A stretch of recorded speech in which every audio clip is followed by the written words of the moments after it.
അസ്സലാമു അലൈക്കും വറഹ്മത്തുള്ളാഹി വബറകാതുഹു. എല്ലാവർക്കും ഷിഫാഉൽ അംറാദിലേക്ക് സ്വാഗതം. പ്രിയമുള്ളവരെ, ഇന്ന് ഞാൻ വന്നത്, എന്നോട് ഒരുപാട് ആളുകൾ ചോദിക്കാറുണ്ട്, സ്ത്രീകളാണ് ചോദിക്കൽ, വളരെ കുറച്ച് പുരുഷന്മാരും ചോദിച്ചിട്ടുണ്ട്.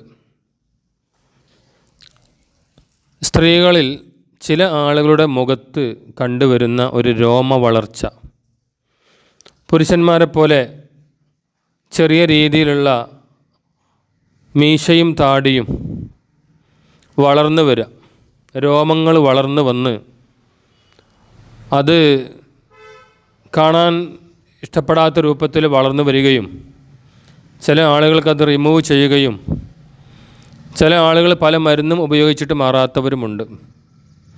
സ്ത്രീകൾക്ക് മുഖത്ത് രോമ വളർച്ച ഉണ്ടല്ലോ, അത് കാണാനൊരു ബോറാണ്, ഒരു സങ്കടമായിരിക്കും. അങ്ങനെയുള്ള സ്ത്രീകൾക്ക് ഒരു ടെൻഷനും സങ്കടവും വിഷമമൊക്കെ ഉണ്ടാവും.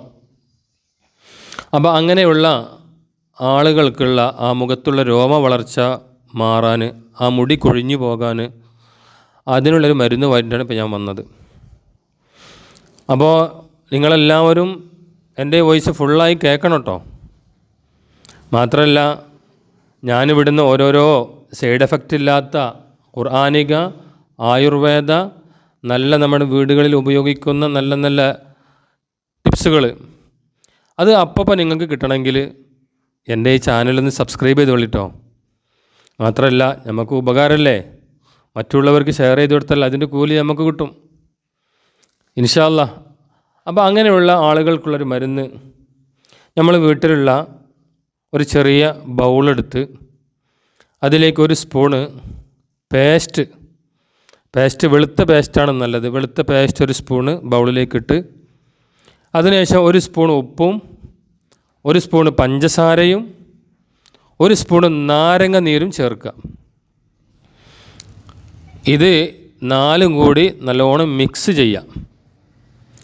മിക്സ് ചെയ്തതിന് ശേഷം അതിലേക്ക് നമ്മളെ ചെറിയ 2 സൂറത്തുണ്ട്, ഈ സൂറത്തൊന്ന് ഓതി ആ നമ്മൾ തയ്യാറാക്കി വെച്ച ആ മിശ്രിതത്തിലേക്ക് ഇഷ്ഫി യാ അല്ലാ എന്ന് പറഞ്ഞ് അതിലേക്ക് ഊതുക. ആ 2 സൂറത്ത്, ഒന്ന് ഇദാ സുൽസിലത്തിൽ അർളു സിൽസാലഹ വ അഖ്റജത്തിൽ അർളു അസ്ഖാലഹ എന്നുള്ള സൂറത്ത്, അതുപോലെ തബ്ബത്ത് യദ അബീ ലഹബിൻ വ തബ്ബ് മാ അഗ്ന അൻഹു മാലുഹു വ മാ കസബ് എന്നുള്ള ഈ സൂറത്ത്. ഇത് മൂന്നും ഇദാ സുൽസിലത്തി 3, തബ്ബത്ത് 3, അങ്ങനെ 6 വട്ടം ഇത് ഓതിയിട്ട് ഈ മരുന്നിലേക്ക് ഊതുക. എന്നിട്ട് ഈ മരുന്ന് നിങ്ങൾ മുഖത്ത് തേക്കുക. അത് തേക്കാൻ സമയമുണ്ട്, എല്ലാ സമയത്തും തേക്കാൻ പറ്റില്ല.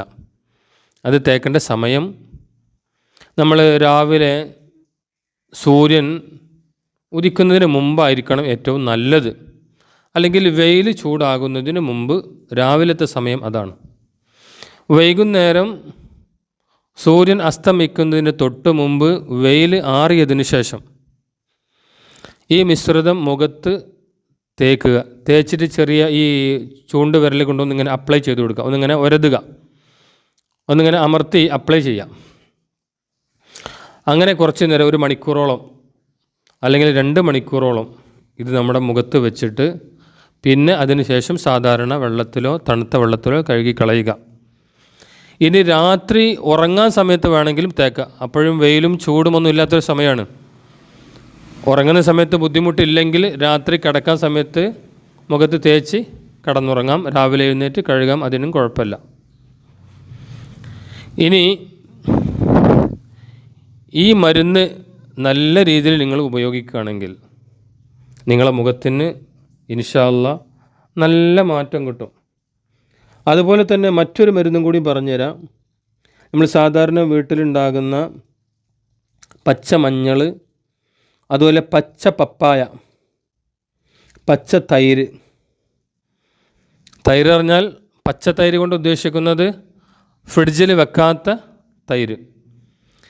ഈ 3 ഇൻഗ്രീഡിയൻറ്റ് മിശ്രിതം സമമാക്കുക, ഒരേപോലെ ഒരേ അളവിൽ 3 എടുത്ത് അതും മിക്സ് ചെയ്ത് നേരത്തെ പറഞ്ഞ സൂറത്ത് ഓതി അതിലേക്ക് മന്ത്രിച്ച് നേരത്തെ പറഞ്ഞ സമയത്ത് തന്നെ അത് തേച്ച് അപ്ലൈ ചെയ്യുക. 1 മണിക്കൂറോ 2 മണിക്കൂറിന് ശേഷം കഴുകിക്കളയുക. ഇനി എന്തുകൊണ്ടാണ് ഇങ്ങനെ ചില സ്ത്രീകളിൽ രോമ വളർച്ച ഉണ്ടാകാൻ? അതിന് 2-3 കാരണങ്ങളുണ്ട്. ഒന്ന്, നമ്മുടെ ബ്ലഡിൽ, നമ്മുടെ ശരീരത്തിൽ തൈറോയിഡിൻ്റെ അംശം ഉണ്ടെങ്കിൽ അങ്ങനത്തെ ആളുകൾക്ക് ഈ മുഖത്ത് രോമ വളർച്ച ഉണ്ടാകും. അതിനാദ്യം ചെയ്യേണ്ടത് തൈറോയിഡിന് ചികിത്സിച്ച് മാറ്റലാണ് ഏറ്റവും നല്ലത്. തൈറോയിഡിന് ചികിത്സിച്ച് മാറ്റിയിട്ട് ഈ മരുന്ന് ഉപയോഗിച്ചാൽ പെട്ടെന്ന് മാറും. അതുപോലെ ശരീരത്തിൽ, നമ്മുടെ ഗർഭാശയത്തിൽ PCOD എന്ന് പറയും, അങ്ങനെ ഒരു അസുഖമുണ്ട്. ചില ഗർഭിണികൾക്ക് ഉണ്ടാവലുണ്ട്. അങ്ങനെ പല ആളുകൾക്ക് അതുണ്ടല്ലോ PCOD, നമ്മളെ വയറിൻ്റെ ഉള്ളിൽ, ഗർഭാശയത്തിനുള്ളിൽ. അതുകൊണ്ടും ഈ രോഗം ഉണ്ടാകാറുണ്ട്. അതുപോലെ ഹോർമോണിൻ്റെ വ്യത്യാസം. ചില ആളുകൾക്ക് ഹോർമോൺ അങ്ങോട്ടും ഇങ്ങോട്ടും വ്യത്യാസപ്പെട്ടുകൊണ്ടിരിക്കും. ചില ആളുകൾക്ക് ഹോർമോൺ കൂടുതലായിരിക്കും. അങ്ങനത്തെ ആളുകളിലും ഈ രോമ വളർച്ച ഉണ്ടാവലുണ്ട്. അപ്പോൾ ഞാൻ പറഞ്ഞ ഈ മരുന്ന് നിങ്ങൾ കറക്റ്റായിട്ട് ഉപയോഗിക്കുക. ഒരു 11 ദിവസം അല്ലെങ്കിൽ ഒരു മാസം തുടർച്ചയായിട്ട്. നമുക്ക് വല്ലാതെ ടെൻഷൻ അടിക്കുന്ന രോഗമാണല്ലോ. അപ്പോൾ ഒരു മാസം നമുക്ക് ഉപയോഗിച്ചാൽ കുഴപ്പമൊന്നുമില്ല. ഒരു മാസം നമ്മളെന്താക്കുക, ഇത് ഉപയോഗിക്കുക. ചിലപ്പോൾ 15 ദിവസം കൊണ്ട് തന്നെ, ചിലപ്പോൾ 7 ദിവസം കൊണ്ട് തന്നെ സുഖപ്പെടും. ഇൻഷാ അല്ലാഹ് ഈ മരുന്ന് എല്ലാവരും ട്രൈ ചെയ്യുക. അല്ലാഹു സുബ്ഹാനഹു വ തആല നമ്മുടെ ഇതുപോലുള്ള രോഗങ്ങളും മറ്റു